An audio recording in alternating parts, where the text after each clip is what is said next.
this is what I've said to a lot of the brothers in consultation as well, that instead of being spectators, we need to be getting involved and making our, making our opinions, our voices heard on these issues, and really getting more involved in this.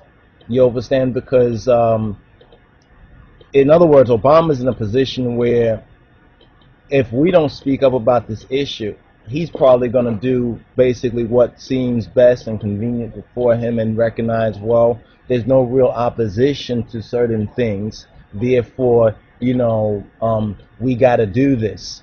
You understand? But I think what we've noticed about President Obama throughout his meteoric rise and everything is that he does listen, to those groups that make the most convincing, logical, and even balanced case. And I still think that we have an ability to make a case about this whole African Union, Africomm situation, vis-a-vis what's going on in this world stage. And this is one reason why we kind of sit back and we watch these things happen over and over again, and we complain and say, look what they're doing, look what they're doing, and so forth and so on. And we really don't use the power of, our intellect, our voices, you understand, our hearts, our minds, our hands to make a difference. We more or less wait until it happens. We sit aside and look and say, well, it has to be fulfilled, instead of getting involved in this. Since we recognize how the story ends, we do know how the story ends.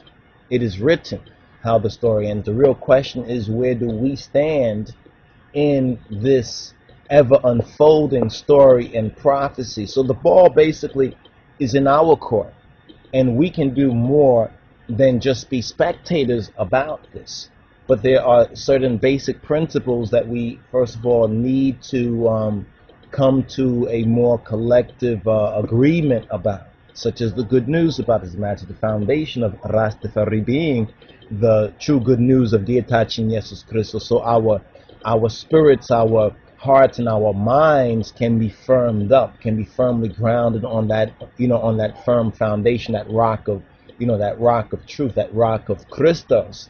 And then from there we can go out then into the world and truly represent the 21st century ministry of His Imperial Majesty, effectively touching on even many of these global so-called and world issues, such as Africom, such as the African Union, such as economics, and such as trade, and really use the talents that God has given us for more than sitting down in the corner and saying fire burn, fire burn, fire burn, and just just burning, in a sense, burning out our brain cells, instead of utilizing the true spiritual high that we have in the true way of God in Christ more effectively in our walk in the world, being in the world but not being of the world. Many of us have withdrawn from the world, you understand, and instead of being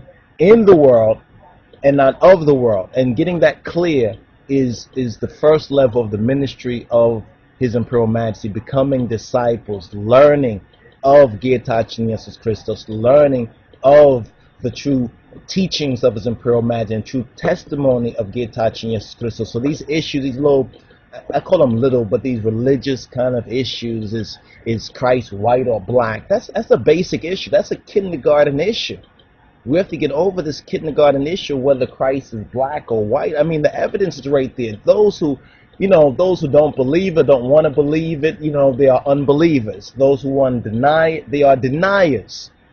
You understand? We must focus our effort on encouraging the brotherhood, encouraging the sisterhood, respectively, or encouraging the family of His Imperial Majesty in Christ, and doing the work that is incumbent upon us to fulfill His will in spirit and in truth. This is just an overview. There's more details to touch on that, but I think some of what we've discussed right here is very important at the outset of setting somewhat the context for what we will go into more detail about. I mean, it's very important that we let the President of the United States know exactly you know, how we feel about this issue. But then we shouldn't just be dealing with our feelings and speculations. We should really become more informed about it. So when we express an opinion on this issue, it's not just an emotional opinion. You know what I'm saying? It's one that's a factual opinion, where the facts are so glaringly clear that even the President Obama could take these facts and recognize, hey, they have a real point and a real issue. I think we have a good opportunity in this day and time to make a real difference. In fact, I don't just think it, I know this. And if you are spiritually in tune, you'll recognize this as well. But we need to get off a lot of the hype, whether it's about Obama or whether it's about this or that, and start to look at things in the reality that they should be seen in. So I hope this is helpful for my brothers and sisters, and look forward to the teleconferencing. If you do want to link I or want us to give you a call and start to have a communication, a link through our channel or other emails, you can send a telephone number to link with us, and we will also link with you or send you the number for our teleconferencing coming up, and let us know what subject areas you are interested in. Just give us a little bit about yourself. Sign on to the line of Judah.ning, especially. Brothers and sisters, be patient with us because the harvest is ready, but the laborers are few, and therefore we're praying and seeking to work to increase the